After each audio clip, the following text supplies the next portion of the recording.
Hello, I'm Bob Hite. Please let me take just a few minutes of your time to tell you a little bit about Tampa Bay Watch. It is exactly what its name implies, but it does more than watch.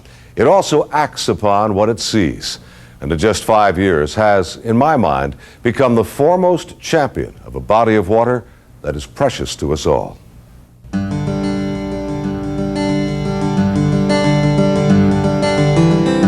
Tampa Bay.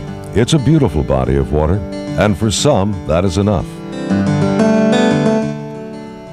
To others, it is that and more. For some, the bay's bounty is the source of their livelihoods, and there are those for whom the bay's surface is a major artery of commerce. And so they have built their businesses on its banks, businesses around which major cities and suburbs have grown. But before it was any of these things to we of the human race, Tampa Bay was a birthplace. Above all, Tampa Bay is a giant aquatic cradle of life for all manner of creatures. Millions of species, from insects to mammals, that live out their lives in and around the sea. So important is the bay to the Gulf Coast's ecology that it has been designated a national estuary to be restored, preserved, and protected. In the forefront of that effort is a private non-profit organization called Tampa Bay Watch. Back in the 60s and 70s, people started to realize that some significant problems were occurring out in the bay. Fish and wildlife were not there in the numbers that they once saw. Water quality was degrading out in the bay. And they started to become more active in protecting the resources. Peter Clark is director of Tampa Bay Watch, which in the 5 years since its inception has had not only a dramatic impact on the bay itself, but also the people who surround it. In Tampa Bay directly, our Tampa Bay Watch program has been able to activate over 5,000 individuals to get them involved with restoring the bay.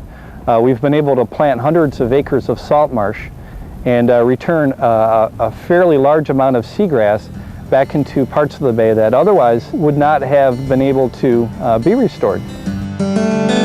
In addition to the thousands who have now actively participated in its projects, Tampa Bay Watch has touched hundreds of thousands of others with its message through the media. Because its projects have such tangible results and draw so many volunteers from the community, they also draw the media, which in turn educates the public to the needs of our bay and inspires more and more of our viewers and readers to become actively involved themselves.